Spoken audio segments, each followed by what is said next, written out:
After endless fake ghost TV shows, here at last is a documentary that presents the real evidence. Manu, are you there? Emily? Yes. Yes. Hello, Manu. The experiments featured in this programme have been described by the scientists who witnessed them as some of the best evidence for life after death ever.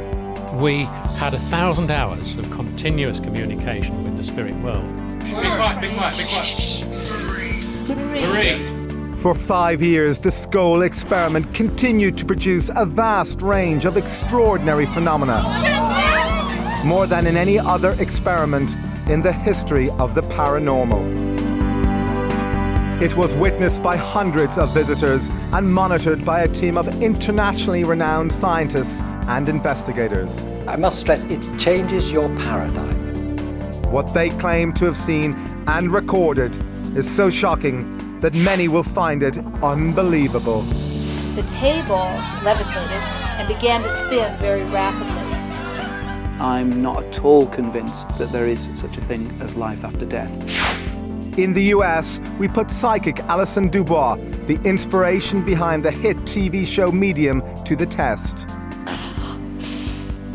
Could she communicate with one of the leading Scole researchers after his tragic death? Is there a doctor in the house?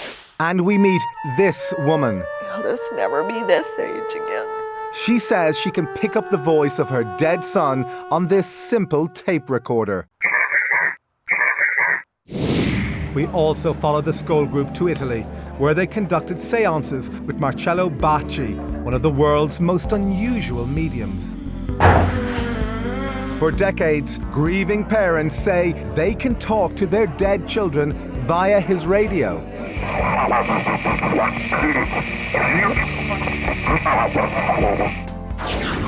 Although the experiments featured in this program provide scientific evidence for the possibility of life after death, most of the public know nothing about them. This is the first time both the Scole Group and Bachi have allowed their work to be shown together in a TV documentary. There has, in my view, never been anything like that at all, ever.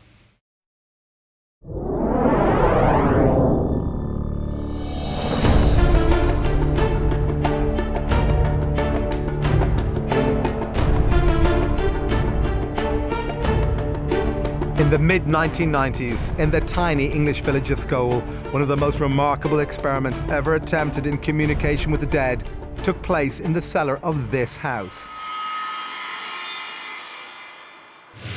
The Scole Experimental Group who conducted these experiments consisted of Diana and Alan Bennett, two of Britain's most accomplished mediums, as well as organisers and investigators Robin and Sandra Foy. Hi, hello there.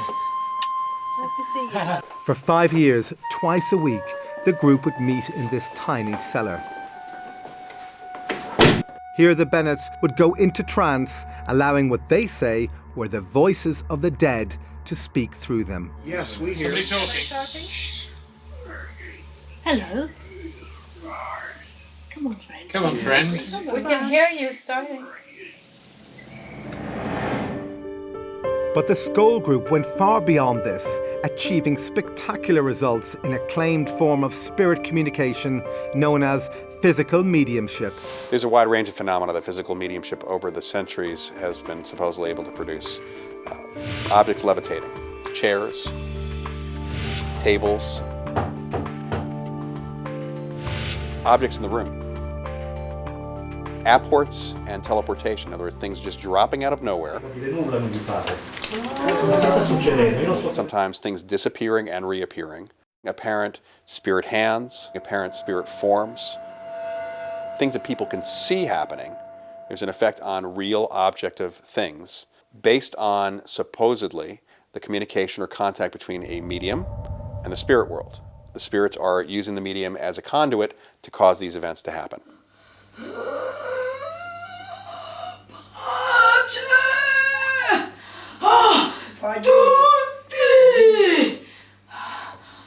Physical mediumship is entirely different from mental mediumship because everybody that's present at the time can witness what's happening. Such as if a voice comes from mid-air, everybody can hear and converse with the voice. Very nice of you to have us here. if a spirit person manifests, everybody can see what happens. I think it's fair to say that when you have sittings with physical groups as successful as the Scole group, you see miracles. You see things which cannot be explained under normal laws of science. Trying to communicate with the dead has been a lifelong passion for Robin and Sandra Foy. Today, they are among the world's leading experts in physical mediumship. What happened here during the Scole Experiment was very successful and a dramatic effort which proved conclusively to us that life goes on after we all die. Diana and Alan Bennett have also participated in physical mediumship for decades. They joined the Scole Experiment in 1993. But both claim their astonishing abilities began long before this. My first discovery of being a medium was when I was a child. I used to see spirit, I used to hear things and be aware of things that other people weren't aware. When I was young, I saw spirits that would come and show themselves to me.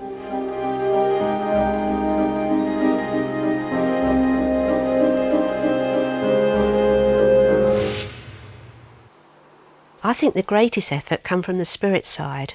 I mean, without them you can sit there and nothing will happen.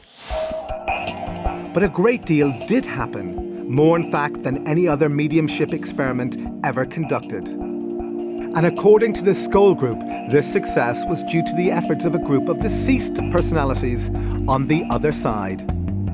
They called this group the Spirit Team. A spirit team was a team of spirit personalities who had lived a life on this earth. Several of them had been scientists whilst they were here. The Scole Group say instructions on how to conduct the experiments were received from the Spirit Team, speaking via the mediums. If you put your hand into the bowl, please. Some of the initial experiments involved photography. These began conventionally enough, with the Foys being told to load a film into a camera and place it on the table. But after this, things began to get very strange. We heard the camera moving round over our heads, clicking and being wound on by spirit. In total darkness, so that in reality, nothing should have showed up on the film. But when the film was developed, there were amazing pictures.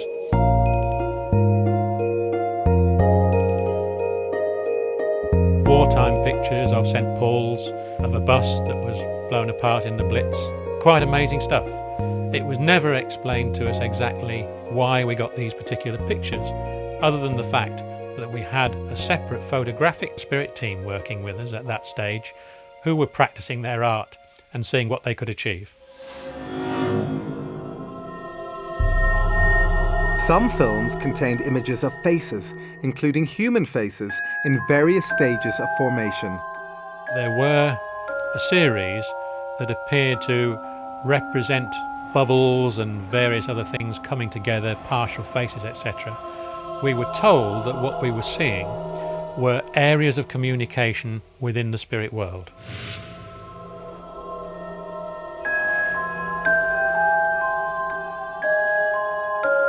The Scole Group believed these faces were images of deceased people, which were somehow projected from the other side.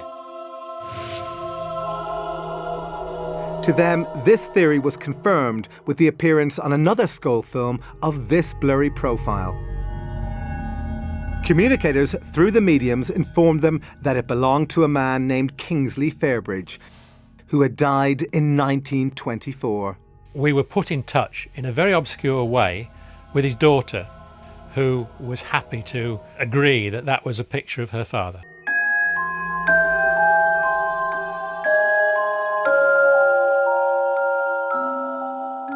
In the next experiments, the Scole Group say they were able to create these images not only in total darkness, but without the use of a camera. We were asked by the spirit team to put a totally unopened Polaroid 35mm film just in its plastic container. If the spirit team felt that they'd achieved a result, we were asked to develop it. This could be done immediately in a special processing machine. You can imagine our surprise when we brought this film up, they'd never been opened, put it through the processor and viewed it, and there was images and faces and writing. How do you explain it was there, you know? In order to counter accusations that they faked these images, the group invited independent investigators to select the films. I checked the box, which was factory sealed, identifiable by the glue marks. He then broke the seal, signed the plastic film container and carried it into the session where it remained on the table. But could it have been switched? I'm 100% certain that the film I selected was the same film that was returned to me at the end of the session. The film was immediately processed in front of him. Halfway along the film, we could see a Latin statement. The Spirit team had said that they'd worked on the film, and lo and behold, there it was.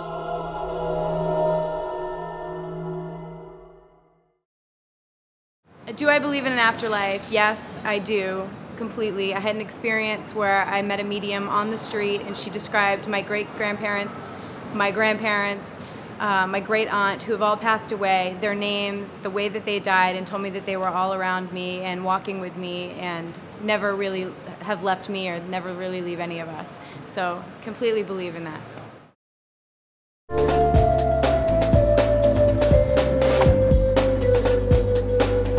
News of the remarkable events at Scole reached Italy, where the Scole group travelled to meet one of the world's most unusual mediums. Marcello Bachi amazes visitors and scientific investigators who say they can hear the dead speaking through his old vacuum tube radio.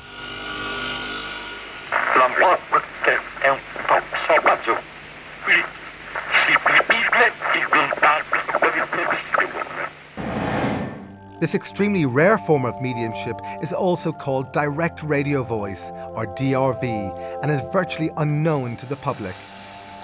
With it, experimenters believe that two-way conversations with the dead are possible. But could the Scole group communicate through Bachi's radio? Manu, are you there?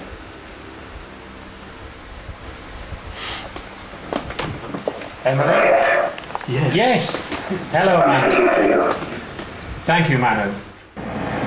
After this, scientist Harry Oldfield, a colleague of the Scole group, attempts further communication. We would like to ask the question of the appearance of your space. I can't really answer that. Can you tell something about Scole? Did I appear to be aware of what you're doing in direct contact with them? Thank you. Will the work progress? Certainly. Thank you. This is what I needed to know. Experts say that Bachi's ability to invite the spirits to speak through his radio is usually so reliable he conducts regular sessions.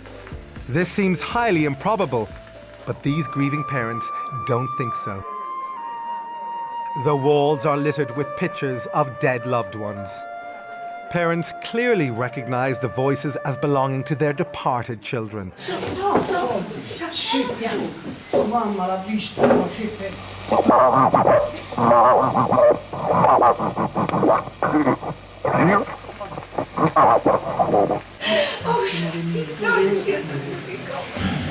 Io sono certa che è mio figlio, così come le altre mamme, perché i ragazzi quando si presentano prima chiamano la mamma, il nome della mamma e poi il loro nome. A parte poi che la voce è quella di mio figlio, l'ho già detto, quindi è inutile che lo ridica. Da non dimenticare, tuo figlio, ti do rispettato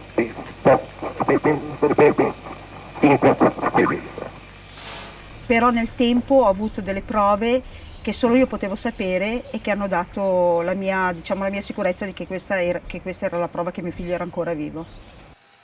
For the bereaved, it's an experience that rescues them from torment. La mia vita è la nuova vita, io dico sempre la vita di prima, poi si è fermata quando lui se n'è andato e ricominciata quando l'ho sentito, diversa.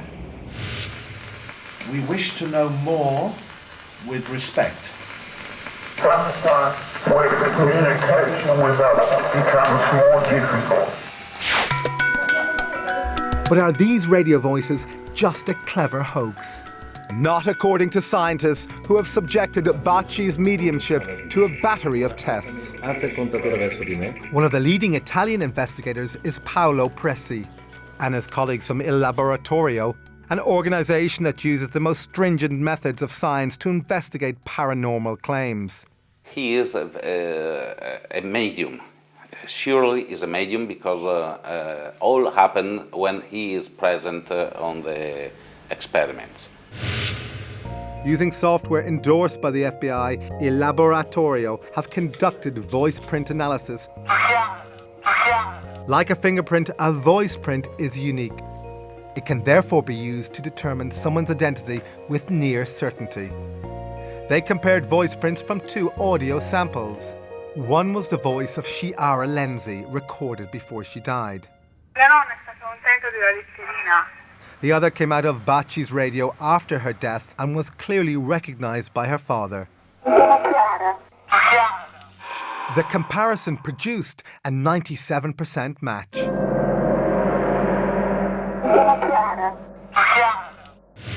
Despite this startling evidence, skeptics claim that the voices could be faked by transmitting them from a remote location. But Dr. Emanuele Toriello, who has been investigating Bachi for decades, believes this is impossible. Dr. Toriello was present during key scientific experiments that, he says, eliminated any possibility of remote transmission. One of the first of these experiments involved putting Bachi's radio inside a special device that shields it from all radio signals. Yet still, the voices continued. I couldn't be more excited. Second point, the radio was switched off, and though the voices were going through. The third and main point, that the tube or the valves of the radio were totally removed. Still the voice were going through. So you tell me how is possible? Thank you for all your hard work.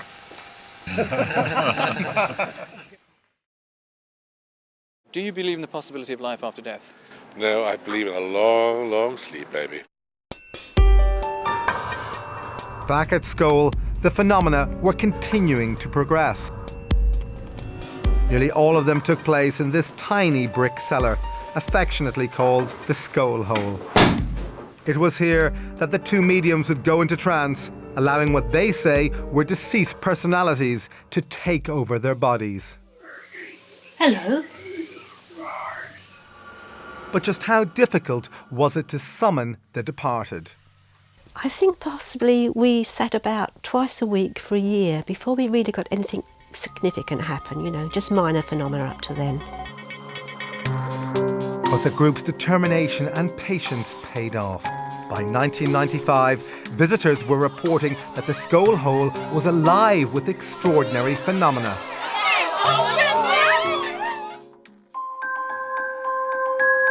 According to the Scole Group, their spirit communicators requested that they place this empty glass dome on their table. The glass dome was very important to the Scole work. Creative energy stored in the dome and was used by the spirit team to produce the phenomena that happened at Scole. In this remarkable photograph, the energy can actually be seen radiating out from the dome.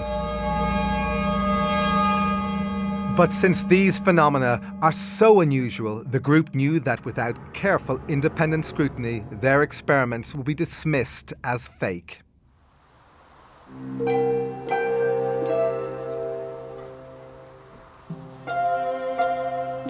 Therefore, the group allowed their experiments to be monitored by a team of scientists and paranormal investigators from the Society for Psychical Research, or SPR, based in London. For over a century, the SPR has specialised in examining paranormal phenomena in an unbiased and scientific way. Among its members have been some of Britain's most accomplished scientists, including a dozen Nobel laureates. Its investigators have exposed many fake mediums. They are not easily fooled. One of the leading researchers into Scole was veteran SPR member Montague Keane. Initially, we were all pretty sceptical because what had been claimed seemed so way out. Another key researcher was Dr. Arthur Ellison, an emeritus professor of electrical engineering and a former president of the SPR. No scientist of any kind would ever say that anything could not possibly happen. The third principal investigator was research psychologist Dr. David Fontana. Professor Fontana is one of the world's most respected paranormal investigators. Paranormal is that mysterious area behind the seen and the known world. And since most of the world is unseen and unknown, and most of the world is full of mystery, for me it's a fascinating and absorbing area. To preclude the possibility of fraud, these scientists were allowed to inspect the cellar and all its contents before and after sessions.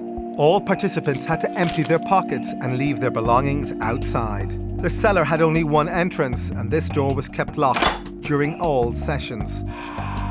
Despite these precautions, the incredible events at Scole continued unabated, and the SPR investigators reported what they saw in graphic terms. We saw coloured lights, we saw materializations, we had direct voices, that is, spirit voices talking from the air.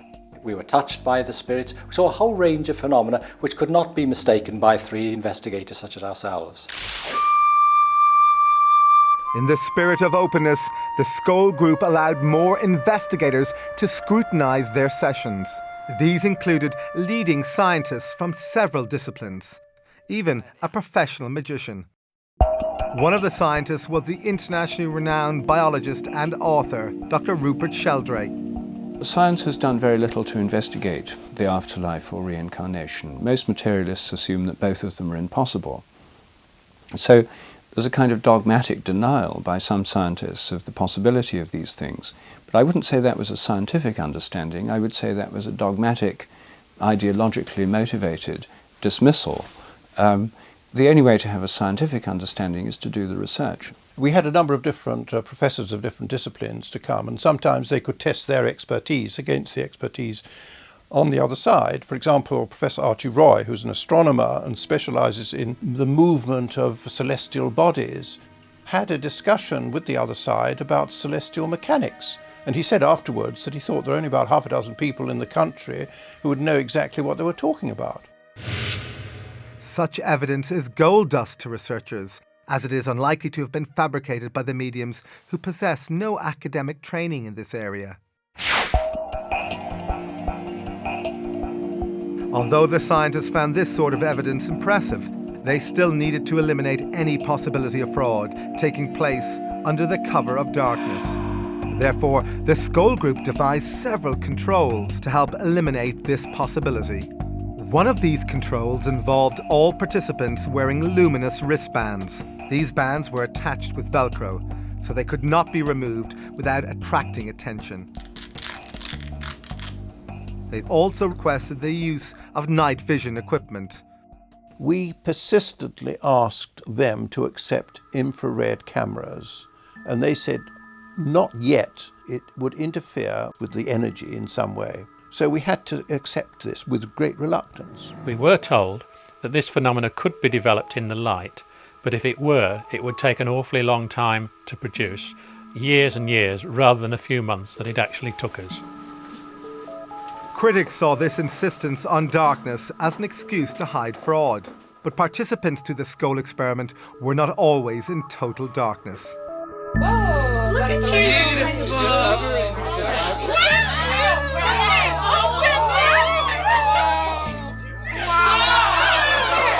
There were various shapes, generally like a pea-sized light, and it had substance. They would come and sit on your hand, you could feel them. They were intelligently directed and intelligently moving, and would be responsive to our wishes, whether expressed or silent. The gyrations were sometimes so rapid that it almost left like a circle of light going over here and over there. Sometimes two lights would appear and just stare at me within inches of my eyes.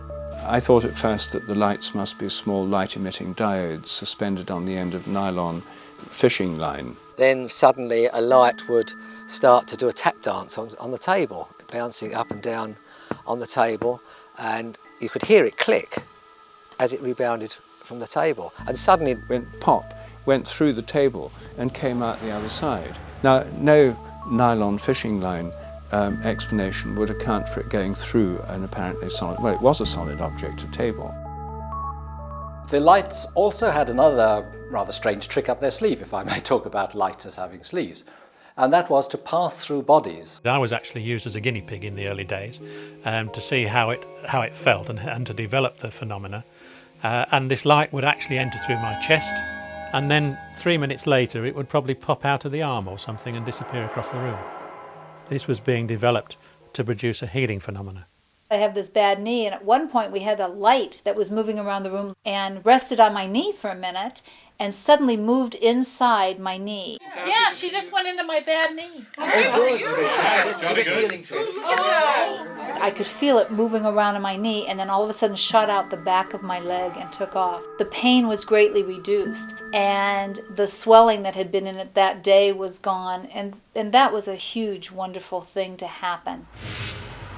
Visitors declared themselves delighted by these displays, but they were astonished to hear voices of what they say were spirit personalities talking through the mediums. We had 1,000 hours of communication during the Scole Experiment, 1,000 hours of continuous communication with the spirit world. Be quiet, be quiet, be quiet. Emily, when did you live on the Earth? Oh, a long time ago now. 19th century? Yes.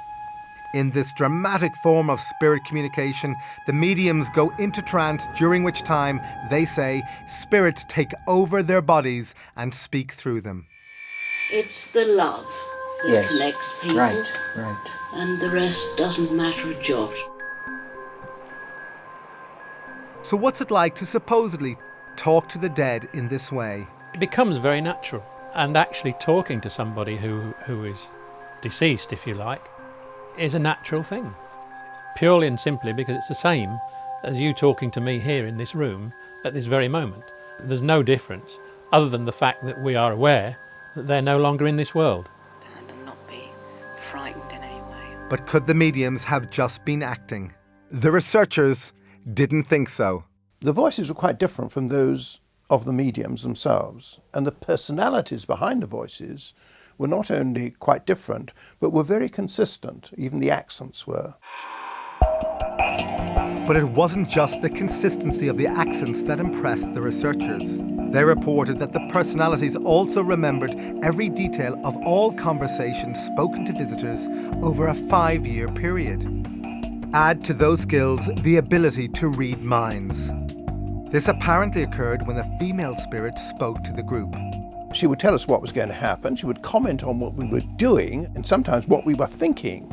She would answer our questions quite frequently before we'd actually asked them, which was quite embarrassing sometimes. Thank you for your warm appreciation of what we're trying to do. This communicator identified herself as the spirit of a Mrs. Emily Bradshaw. And Mrs. Bradshaw, who was a very commanding figure, a lady of the upper class Victorian or Edwardian lady, or she sounded like that. We continue from our side of life to influence people still in the body. But what evidence was there that these voices were really from the deceased? We knew that we were communicating with deceased personalities because a number of people who communicated with us were able to be identified by independent witnesses at the time who could testify as to them being people they knew, evidence which couldn't possibly have been known by anybody else. But what's it like for the mediums to have these ethereal communicators speak through them? Those sensations become more and more intense and build up to a point where I feel the personality actually taking part of my senses over. I become more and more unaware of my own body and also more and more unaware of my own thoughts.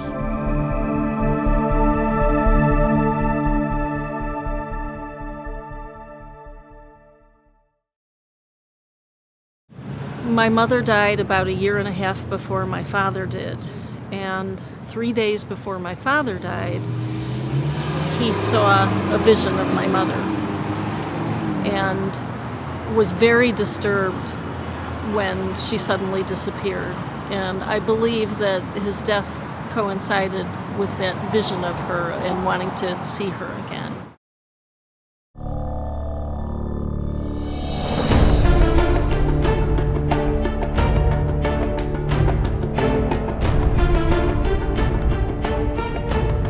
Back at Scole, visitors reported seeing and especially hearing these objects materialize from out of nowhere. In the language of physical mediumship, these objects are called apports. An apport is an object which is quite solid, which is brought from one location to another during an experimental session, but in so doing apparently passes through solid walls, doors, etc. Well, the total number of apports that we had during the experimental sessions was about 80 or even more. Whilst we were sitting here, this object would arrive, just materialise, and arrive on the table. But as it arrived, that's the sort of noise it would make. Despite the fact that witnesses heard a loud bang every time an apport arrived, no matter how small, skeptics have dismissed this phenomenon as objects merely thrown into the air. But the appearance of these apports are not so easy to explain away. These newspapers arrived in pristine condition, despite having originated in the 1940s. But who might have sent it to the Scole Group, and why? The answer arrived, they say, when dead British medium Helen Duncan spoke to them via one of the mediums. During World War II, Duncan's life was ruined when she was arrested and imprisoned for practicing mediumship. As she described her ordeal to the group, this newspaper allegedly appeared out of nowhere. To their astonishment, displayed prominently on its front page was the story of Duncan's trial and conviction. I think she suffered greatly through her mediumship, and she was really coming to wish us well, and she bought the newspaper as a sign of a very turbulent time in her life. The scientists knew that an old newspaper could easily be copied and printed onto modern paper, so Montague Keane had the suspect newspaper analysed. We took it to the leading research station in England, indeed in the world, on paper and printing, and it was absolutely clear from their report that first of all it was done on letterpress, which has gone out of existence virtually since the early 1970s, I would say. It was newsprint produced during wartime, which lacked certain chemicals which you couldn't get hold of. So this was a genuine article which appeared 50 years after the event, but no one has been able to explain how it got there. So where did all these apported objects come from? We were told by the spirit team that they were never stolen, but were basically objects that had been lost or discarded, or at one time been owned by the spirit personality that brought them for us.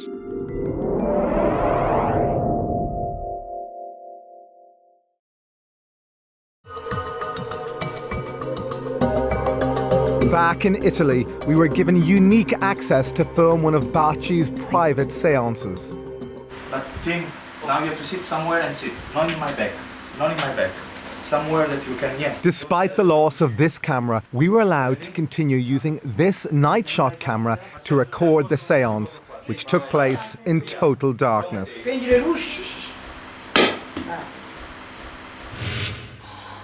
As the seance progressed, the medium went into trance.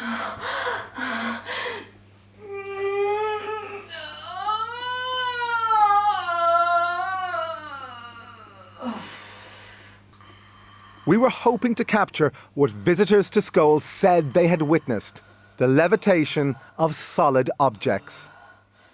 However, minutes later, we were asked to switch off the night shot camera. But secretly, we kept it running. And what we captured was truly astonishing. This heavy oak table rose into the air.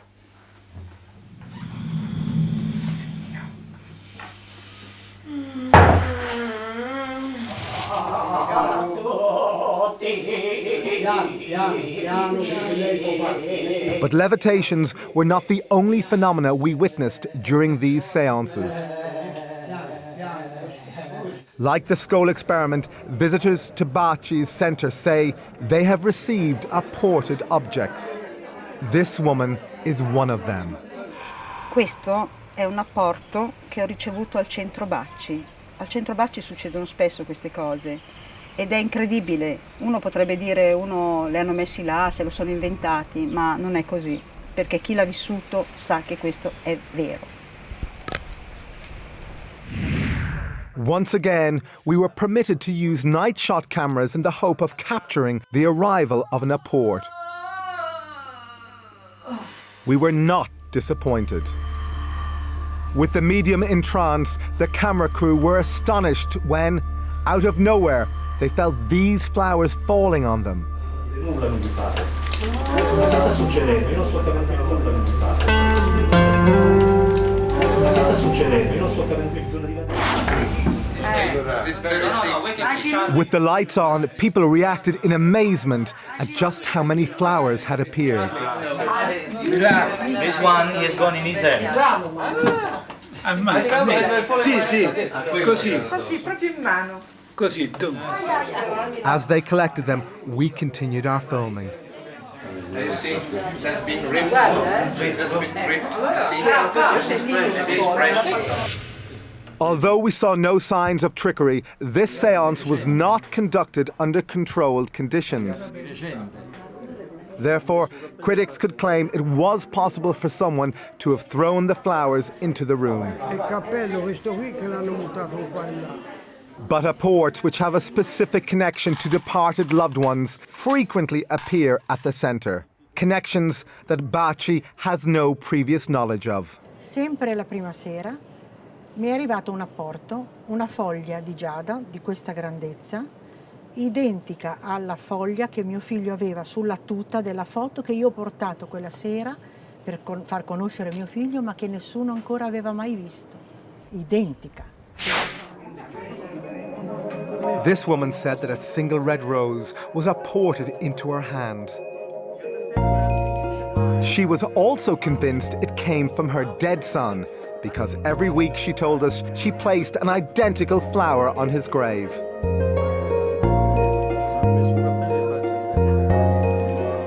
As impossible as it sounds, could this rose really have been sent from the other side?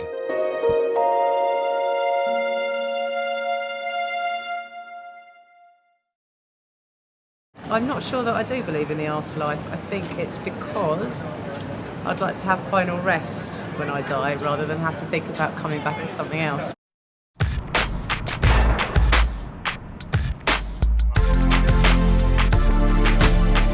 Back at Scole, the phenomena were continuing to progress.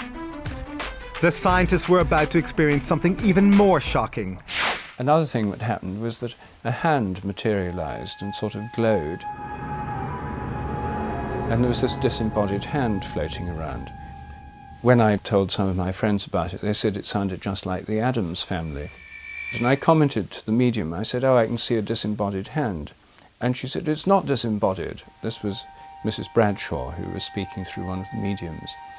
And I said, you mean there's an invisible body attached? And she said, precisely. And then she said, would you like it to touch you? And I said, yes. So she said, well, ask it. So I said, hand, will you touch me? And so the hand went round behind me and it tapped me on the shoulder. But could these hands have been hoaxed? This visitor who felt the truncated length of a disembodied arm didn't think so. And I was so startled, I moved my hand and it traveled right up a sleeve. There was a sleeve, like a cotton sleeve, very much like this, right up to the shoulder, and then it just stopped. There was nothing beyond where the shoulder would have been. It was a really amazing experience. It's the same. See the hand? Oh, yes, yes, oh, yes. You see the hand? Yes, yes, it's a hand. Finger pointing. It's stretched to the fingers. Finger pointing on the hand. Oh, I see it, yes. Sometimes we would be touched by these hands. Sometimes we would invite them to touch us. Sometimes they would touch us on our knees, let's say, or on our feet, which, as it was a fraud-proof table, were inaccessible to the mediums themselves. So what's it like to touch one of these spirit hands? It felt cool, but not cold. It didn't feel clammy, it didn't feel slimy. It felt like a normal human hand, and it grasped my hand firmly. The unseen communicators told the scientists that they usually materialized a hand or an arm because it was easier than materializing a full body. But some cases of full bodies being materialized were reported. I had the presence, the physical presence, of my mother, my father, and my sister, all in solid form, standing in front of me, all of whom I was able to hold, to embrace, carry out conversations with them. I've witnessed it so many times, it just becomes a normal thing. Normal is a word strained by the experiences of the Scole Experiment. And there was nothing normal when patches of light floated over the scientists' heads and slowly changed into spectral forms. The diffuse patches of light would take the form just of a human face, moving round the room with the direct voice very, very faintly coming from the diffused patch of light, and the lips moving again very faintly. As I stared at the face, it was noticeably smaller than a normal size head. But within the face itself, features were clearly visible. We could see the glistening of the eyes, we could see the eyes moving. And even more remarkable forms were to appear. They looked like angelic forms. Is that what's over my hands? Oh my goodness, look at that! And I was very fortunate that one came and landed on my hand.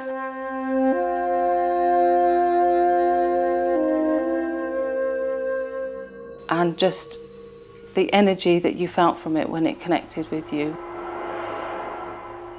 was a lovely experience, and it just felt like an overwhelming feeling of love. These were great experiences, you see. Again, I must stress, it changes your paradigm. You go in thinking none of this can be true, but after experience, after experience, after experience, it gradually dawns on you, hey, there's something going on here that we can't explain by normal scientific laws, but which nevertheless exists.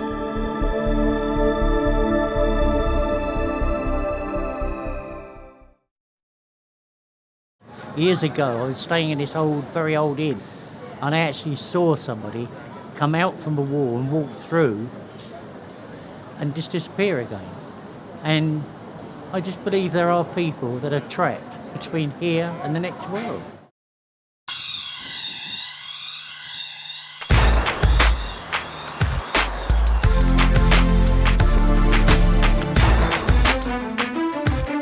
The experiments featured in this program have been described by the scientists who witnessed them as some of the best evidence for life after death ever.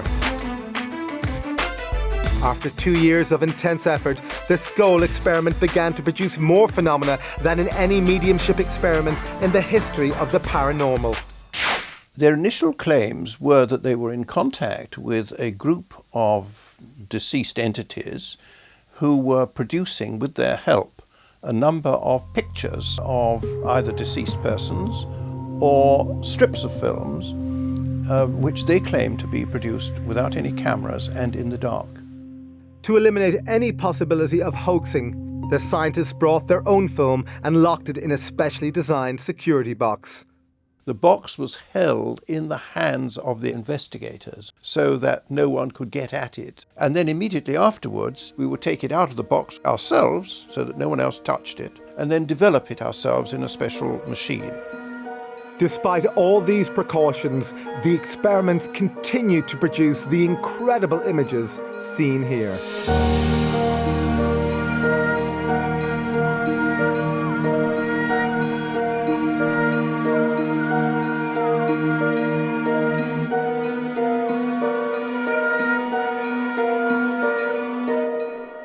They were able to achieve whole lengths of film, sometimes up to as much as 4 feet, with various words, symbols, messages, all sorts of different things on that film.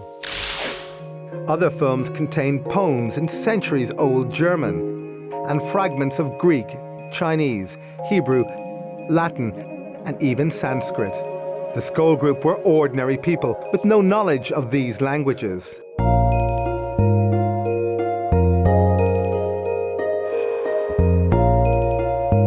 But did these films have a purpose? If dead personalities were producing these images, why did they apparently design some of them as complex puzzles? Providing something which is a puzzle, which is difficult to solve, is simply because it is difficult to solve. It isn't readily available. It can't be easily attributable to the person sitting around the table. Despite lengthy investigations, the possible authors of some of the films, like this German poem, proved impossible to trace. But others were easier to track down. This one contains a poem by Frederick Myers. Intriguingly, Myers was one of the founders of the SPR and a passionate researcher into the evidence for life after death. Before he died in 1901, he promised his colleagues at the SPR that he would try to communicate with them from the other side. Could this film actually represent evidence of the afterlife sent by one of its greatest investigators? Mostly the researchers were unclear as to who might have created these films. However, there were clues as to who the ghostly authors might be in the form of initials or signatures. For example, in this film, the signature appears to belong to the dead singer and actor Ivor Novello. This was received on one of the Scole films. Compare it to Novello's actual signature. Investigators say these images were created in total darkness. But how? I think that those pictures can be explained only by imagining that the spirits can project their recollections and images onto a film in some way we can't begin to understand. The only alternative explanation is they are all fakes, and I don't believe that there's evidence that that is the case. Although the mechanism for their creation remains a mystery, investigators concluded they were unique. As far as the photographic evidence is concerned at Scole, the strips of film, there has, in my view, never been anything like that at all, ever. As far as I'm aware, I don't think there is any scientific evidence for life after death.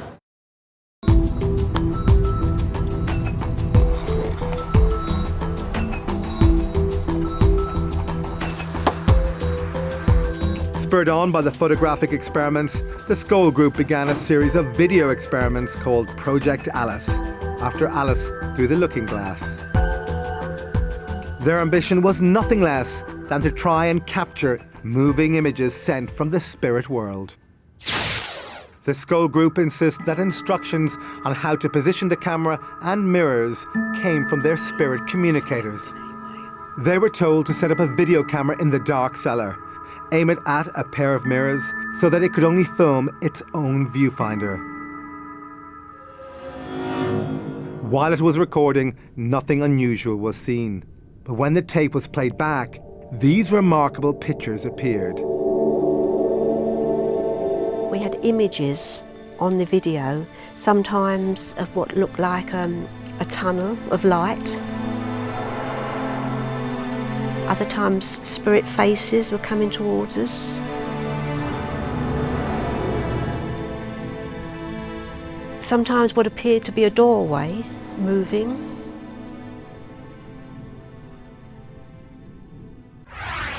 Skeptics claim these images were created by video feedback, occurring when a camera records its own output.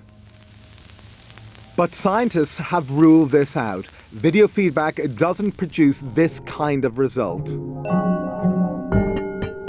As to what these extraordinary pictures represent, we can only guess, since their meaning was never explained to the Scole group.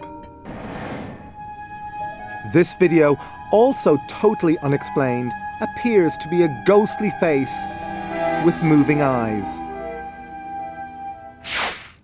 Later, a few video experiments were attempted in full light.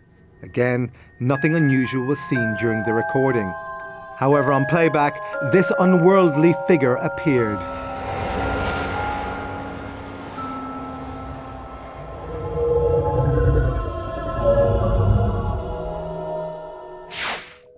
But was it possible for the Scole group to have faked these images?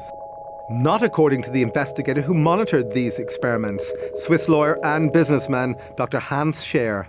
There's absolutely absolutely no possibility that this film could have been prepared before, because I selected one of the video films which was in its original packaging, which I opened. I took the film out, I signed the film, and I put it personally in the video camera. He inserted it into the camera. We never touched at any stage the camera or the film. When we played the film, it showed at the beginning a number of bubbles of various colors.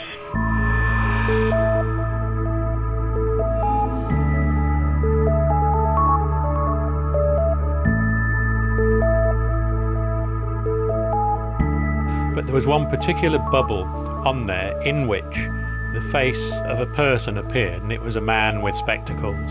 Although Dr. Scher did not recognise this face, the Scole group thought it might have belonged to someone who was trying to communicate with him from the afterlife.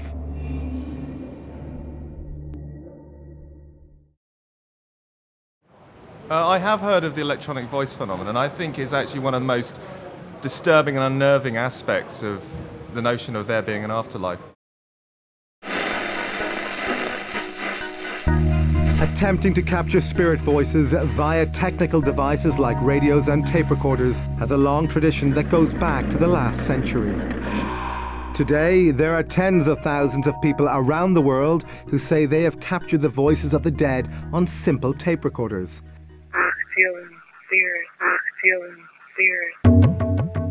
This is known as the electronic voice phenomena, or EVP, and was recently popularized in the Hollywood blockbuster White Noise.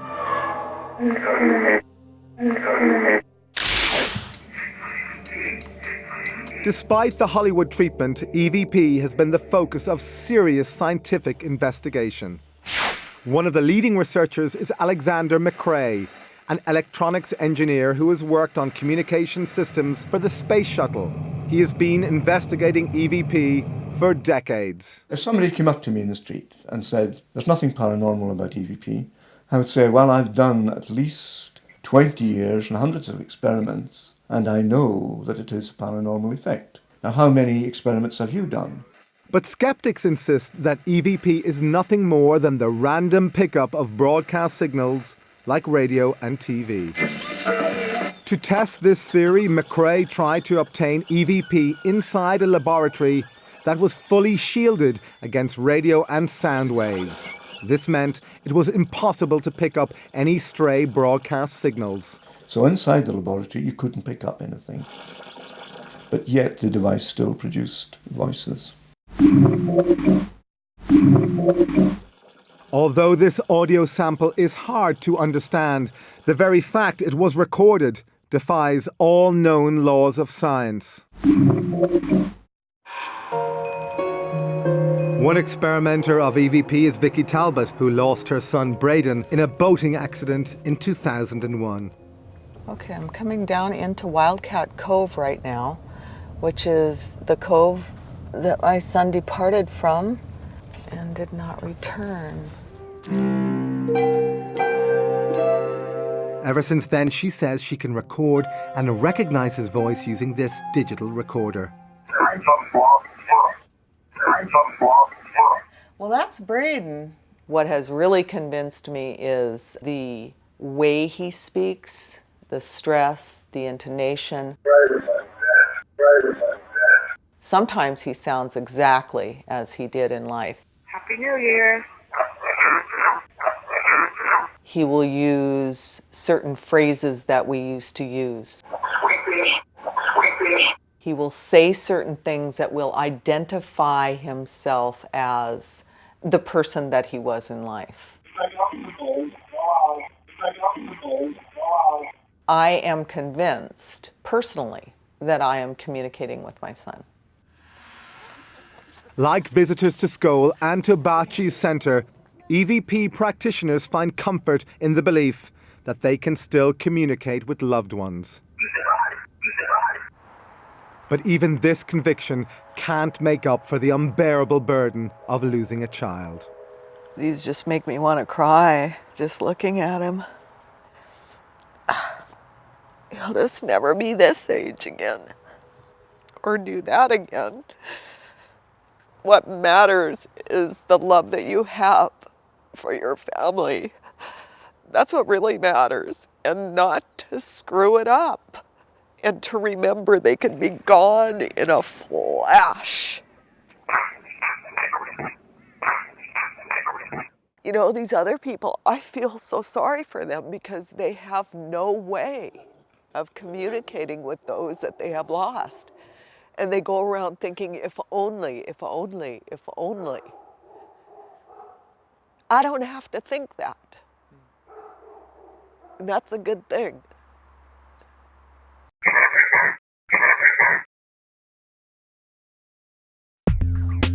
Although EVP provides some comfort to the bereaved, practitioners say that the voices are often unclear, always one way, and frustratingly short.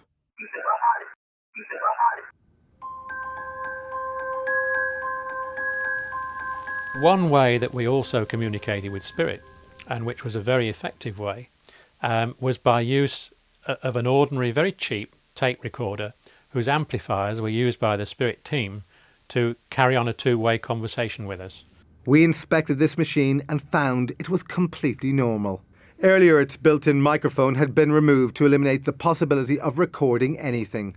When the machine, which contained a blank cassette, was activated, witnesses were astonished when they heard this voice asking them a question. Yes. Yes, Scole Experimental Group.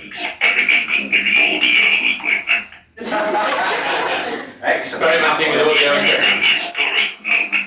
Yes. Historic moment it is. The Scole Group say that their spirit communicators suggested ways of improving their experiments. For example, they told Professor Allison, one of the SPR scientists, how to build a device for boosting communications via the tape recorder. But this information arrived in a very strange way.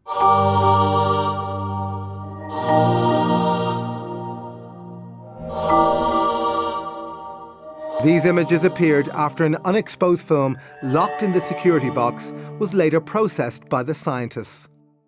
The scientists speculated about who was providing this technical information. Then initials at the end of the film seemed to have solved this mystery. I wrote to the Edison Memorial people in America, and they sent me a copy of one of his letters, which contained his initials, which look almost identical to the signature on this film. This matching set of initials convinced the researchers it was Thomas Edison providing this information. Not only was Edison the world's most famous inventor, he also had an enormous interest in the possibility of an afterlife. His intention to build a machine that could communicate with the dead made headlines around the world, but he died before being able to build it. Is it possible that through the Scole Group, he finally achieved this aim? My understanding of life after death is what we've done here, the way we've affected people about us and things that we do, and it lives on through them.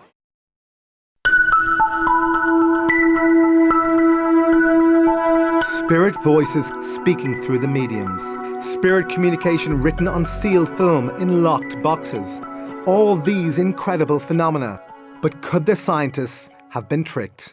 Skeptics are often unaware of the amount of experience and the amount of knowledge that goes into investigations of this kind. Between the three investigators, you could say we'd had 50 years and more. We know all the tricks. I don't see how it could be faked. It's impossible.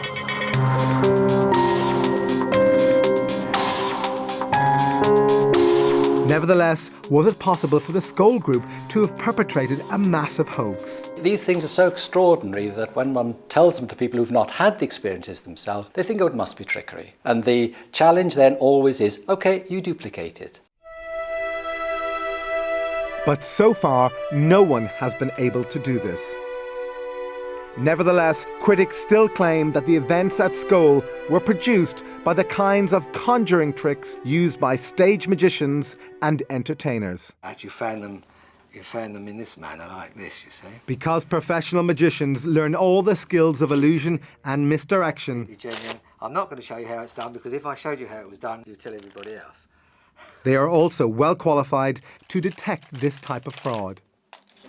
Hey, presto. With that in mind, James Webster was invited to scrutinise a number of Scole sessions. Webster is a member of the Magic Circle in Britain and has been a professional magician for over 40 years. Well, I had an opportunity to view the cellar. I could see no magic props or anything which made me feel inclined to think there was any hoaxing or trickery. But could he replicate the events at Scole? I could not do it myself as a professional magician, and I don't believe in any magician that I knew could do even the lighting, let alone the other phenomena that I witnessed. Any one of those in the cellar, I'd say they were wasting their time doing this here for nothing, when they could be earning $1 million out there on the stage.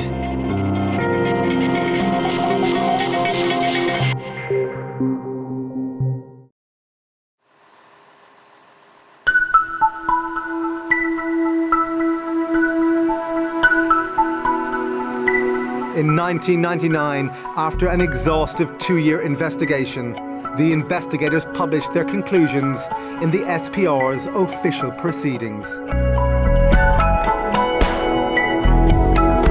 They were looking for evidence of a hoax. They sifted evidence for signs of fakery. But did they find it?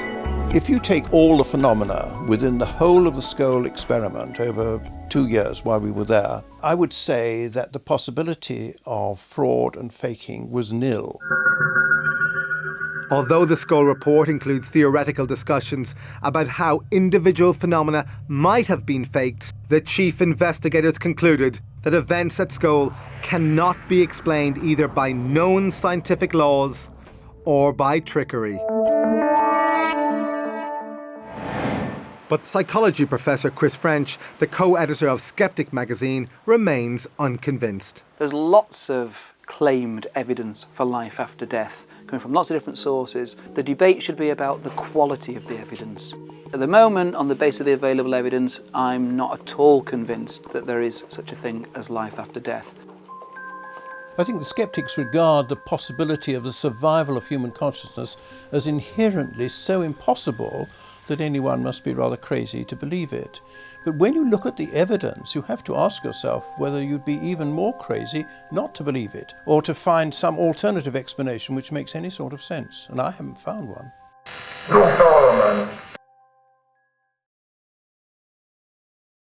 When we die, we go into another world. A lot of worlds. 3,665 worlds. How can you be so specific? Because I read it in the Bible. News of the amazing events at Scole spread around the world. In 1997, they were invited to hold sessions in 4 European countries and the United States. Some of the most successful sessions occurred in the Los Angeles home of Brian Hurst. We wanted to see whether it could also take place so many thousands of miles away from Scole, here in Southern California. Hurst's converted garage was the venue for 8 sessions. As many as 30 people attended each one. Oh, hi! Hello, Cynthia. Hi, nice how to are see you? Great. Before each session, investigators carefully inspected the room. Many people went in at different times before the sessions, and there was no paraphernalia, there was nothing hidden there at all. Despite being interviewed a decade after the Scole experiment, these witnesses are still profoundly moved by what they saw. There was so much phenomena going on, it was really overwhelming. As with most sessions, visitors began by sitting quietly in total darkness. Then they started hearing the voices of the spirit team speaking through the mediums. Be quiet, be quiet, be quiet. Marie. Then the darkened room burst into life. Did that call? Look at that. That is awesome. Wow. It's like a firefly. Like fireworks. Wow. And then it would go up to the rafters of the garage and come down and thunk hard like a big rock hitting the table and then disappear. Just gone through the table. As well as these amazing balls of light, furniture in the room began to move. We had a table in the center of the room that had crystals on it. It's moving. The table is indeed levitating. The table levitated, was turned on its side, and began to spin very rapidly. The crystals never fell off. Even if there hadn't been crystals on the table, it would have been impossible to have turned the table sideways and rotated it with the speed at which it rotated. And we could see this because there were luminescent strips on the table. And it began to spin around actually so rapidly it almost looked like a pinwheel. As well as familiar spirit communicators, other voices the group say belong to dead relatives also attempted to communicate. We're several Someone for Shirley. Yes? Sure, Gary, Dad? Speak to him. Hi, Dad. I really do feel that my dad came and he was the one who put his hands on my shoulders. The way we were situated in the room, my chair was right up against a wall, and there was no way another person could be behind me. Then another hand appeared in front of them.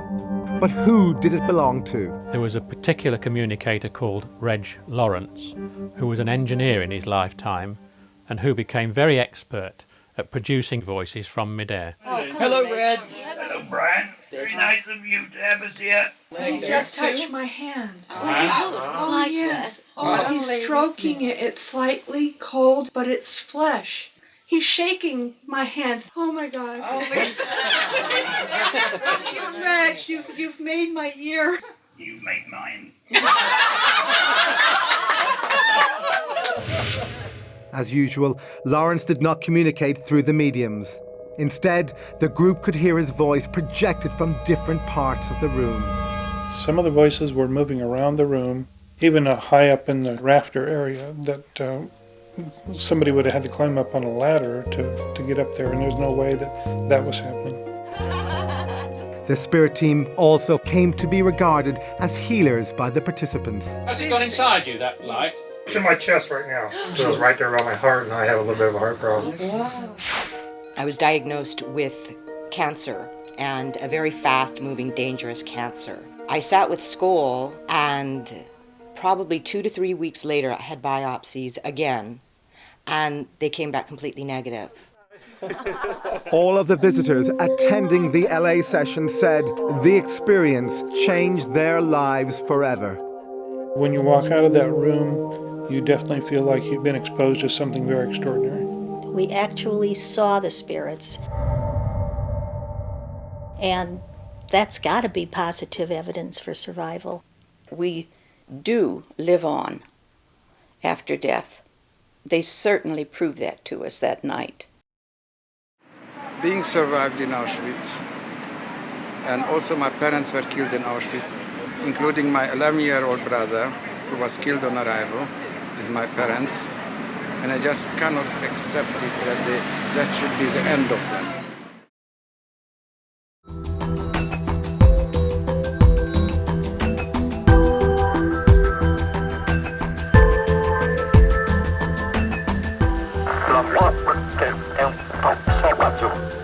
Previously, we have shown how experiments at Scole and with Bachi provide powerful evidence for life after death. But some researchers think there may be another possible explanation. Could some of the remarkable events shown in this film be the result of human paranormal abilities like psychokinesis, the claimed ability of the mind to directly affect matter? There's an enormous amount of evidence for the existence of psychokinesis. In the laboratory, we're talking mainly about the evidence of human consciousness on random number generators and very small events that can be totally controlled. There is clear evidence that people can affect things. One of the most famous practitioners of psychokinesis, or PK, was a Russian housewife called Nina Kulagina. Kulagina was able to demonstrate her abilities under strictly controlled conditions in front of a team of scientists. Researchers who investigated her were convinced she was able to do this solely by the power of her mind. So could the Scole Group and their visitors unwittingly have created some or all of the phenomena using mind over matter? As an explanation, although it's not more than just simply a label to it, this is psychokinesis in physical mediumship. Whether it is a spirit working through someone, a spirit acting directly on an object, or the medium's mind causing the things to move. Say there were real mind over matter effects going on as opposed to conjuring tricks, then how do we know they were coming from the minds of the disembodied people rather than from the minds of the mediums who were sitting in the room? There is no definitive answer to this question. But the theory that these phenomena were due solely to psychokinesis from the living seems improbable, since PK produced in laboratories tends to be weak. Therefore, mind over matter from the living is unlikely to explain the huge range of phenomena featured in this film.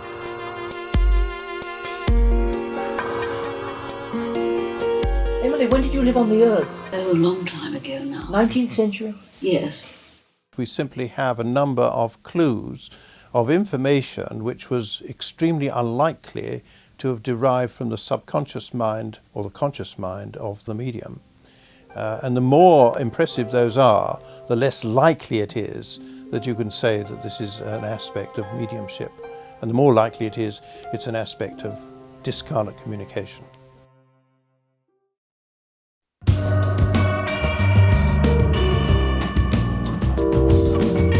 Previously, we travelled with the Scole Group to Italy, where they first met with Marcello Bachi. They say they were able to talk to the spirits via his radio. Come on, who's this?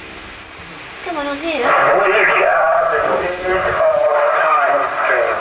Time stream. But when the Scole Group visited Bachi in a later session, he was having problems. For months, hundreds of people who came from around the world in the hope of hearing their dead loved ones were bitterly disappointed. All they heard was static. Bachi was depressed. He feared he had lost his unique talent. Then, in an extraordinary piece of luck, as our cameras rolled in an interview with Bachi, the radio, which had been silent for so long, burst into life. Chiudete tutto! Cosa they're coming the radio? They're coming the radio.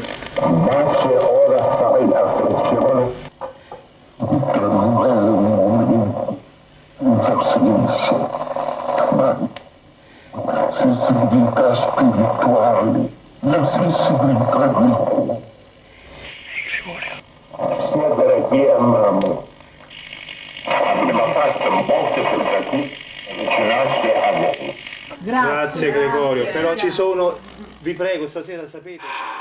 Bachi's drought was over. When the radio voice stopped, there was celebration. Mamma mia, mamma mia che gli hanno detto. Bachi felt he'd regained his ability to communicate with the spirits. But then joy turned to disappointment as he thought he had failed to record the voice. Madonna, non è partito. No. Era solo il tuo. No, era partito, l'ho spento io, vai. L'ho già messo indietro. Ah, te? Mi fa sì. Poveretto, l'ho desiderato. Io poi dico, ma l'ho messo già io indietro.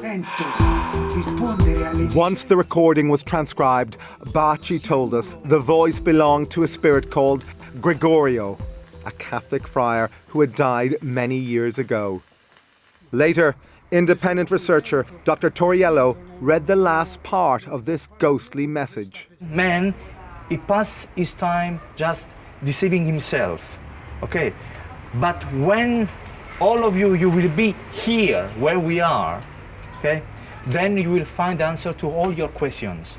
I'm sorry, I cannot say more.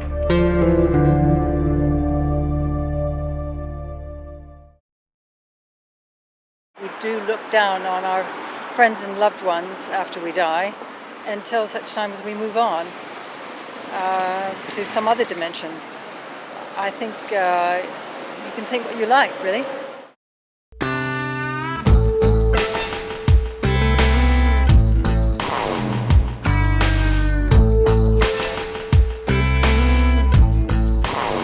Despite the evidence from Scole and Bachi,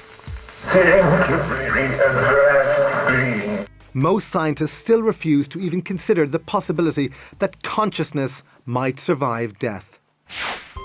Dr. Rupert Sheldrake, the internationally renowned biologist and Scole investigator, offers an explanation. There's a dominant materialism in science that grew up in the 19th century. It's become part of the culture of science, but it's really a dogmatic belief system rather than a testable theory. What this means is that scientists have become completely focused on the things they can both measure and replicate in labs. Within science, based on a materialist point of view, the mind is the brain.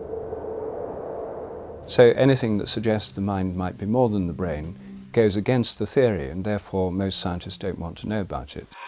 Another prominent scientist not convinced that consciousness is solely the result of brain activity is Dr. Charles Tart. But that's just a small part of the spectrum. Dr. Tart is Emeritus Professor of Psychology at the University of California and a leading researcher into the evidence for life after death. The idea that survival of bodily death is impossible and that we're nothing but our brains and bodies is really a function of an outmoded view in science, a Newtonian worldview. Now, the Newtonian worldview works very well for everyday events, but one of the most interesting things about modern science, especially when you look at stuff like quantum theory, is that the world is far more mysterious than we think.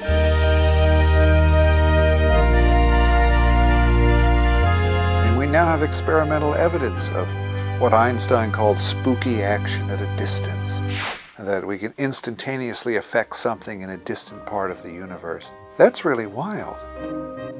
If consciousness has any of the qualities of this quantum level of existence, then phenomena like survival of bodily death are probably not so mysterious after all.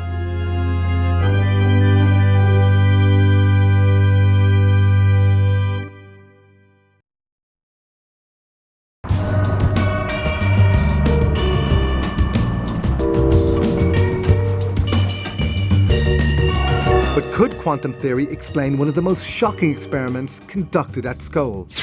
This particular experiment was perhaps the most important experiment of the whole series. Previously, we showed how visitors reported seeing these balls of light appear before them. It's like fireworks. On this occasion, one of them flew inside a large quartz crystal. The crystal then levitated. We could see it glowing, and then descended into a Pyrex bowl. Then Arthur Ellison was invited to pick it up. He picked it up and satisfied himself that it was there and it was glowing, and he put it down again. He was asked right away to pick it up again. He tried to, and his fingers closed right over it. It had dematerialized. There's nothing there, yes, it looks the same, but there's nothing there. Then he was asked to pick it up again, and it rematerialized in his hand. Oh, I can feel the crystal now. Now this dumbfounded him. This is what finally convinced him that this was real, because it couldn't have been faked in any way. And he had his head right over the top of the bowl in order to ensure that no hand or no instrument could interfere with it. Of course, we were totally amazed by this. Things do not materialize and dematerialize. This is against all the laws of nature. We're trained scientists, of course. We know how the world behaves, and it doesn't behave like that. Well, you really think what we're experiencing now? Yes, it's amazing. Miracle, yes. But what does this remarkable demonstration tell us about what might happen after death?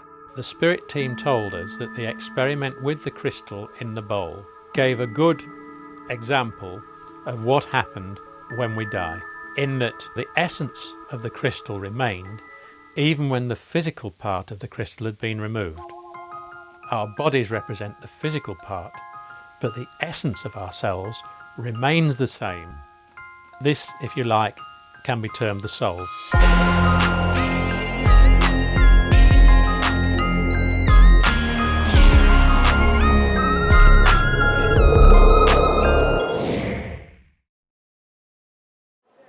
I believe in the possibility of life after death? What do I think would happen after?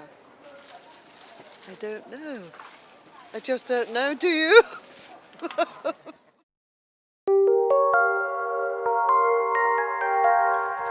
Well, I don't particularly want to have anything other than pure death, and I would rather not believe in survival, but I find it impossible to be intellectually honest and not believe in survival. Tragically, during the production of this film, Montague Keen died. But this gave us the opportunity of testing whether or not he actually got his wish for oblivion. This came in the form of Allison Dubois. Dubois has become one of the most famous mediums in the world after her abilities were dramatized in the hit TV show Medium. That's huge. When things come through that strong, Huge. I can't get going. We visited the University of Arizona, where scientists were testing the abilities of America's top mediums. Here we challenged Allison Dubois to contact the spirit of Montague Keen. It's not the same as when you're alive. She was able to conduct her mediumship in full light, in front of the camera, with two researchers seated behind, asking questions.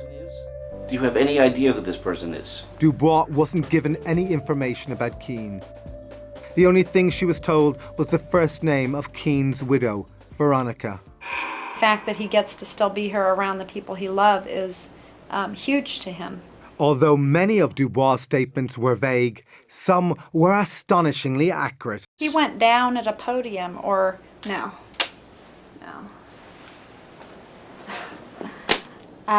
He's showing a man falling at the podium, like,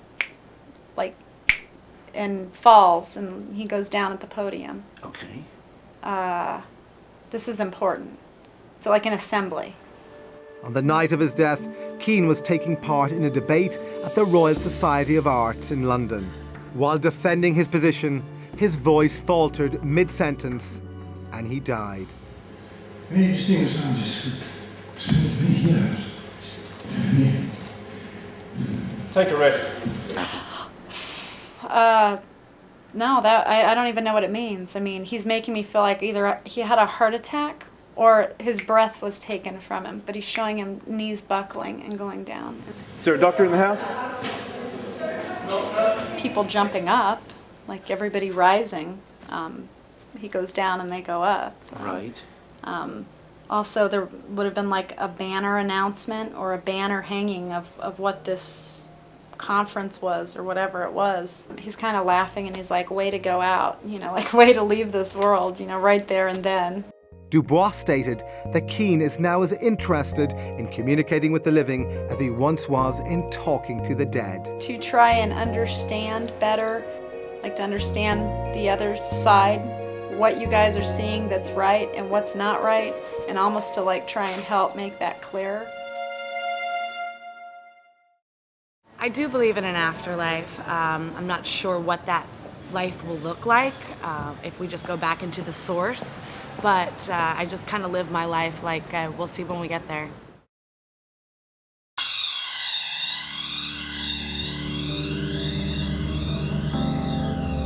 Although some researchers continue to question whether the experiments featured in this film represent convincing evidence for an afterlife, for the leading investigators and participants, there is little doubt it does. We actually saw the spirits.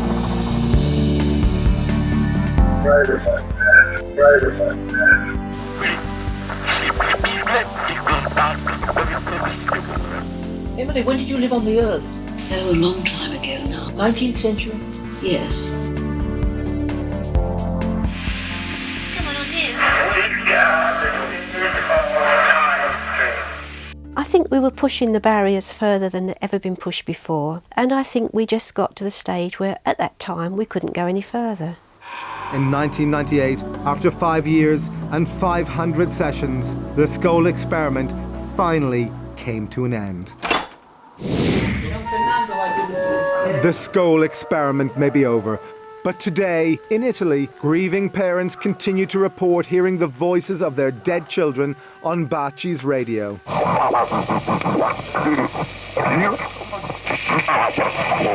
And Vicky Talbot says she continues to receive the voice of her deceased son, Braden, via EVP. But the debate about the authenticity and significance of this evidence continues to rage. Now, according to science, when you physically die and when your brain stops functioning, that is it, that is the end. The experiences that I've had have convinced me that it is very difficult to explain any of these things by an alternative explanation to that of survival. You're not going to win everybody. I mean, you're not going to be able to ever have everybody believe that there's another side. That's just not going to happen. I hope the significance of those experiments will literally be to make people think, to stop and think, and look at their own lives, to look at where they're going, perhaps to be better people.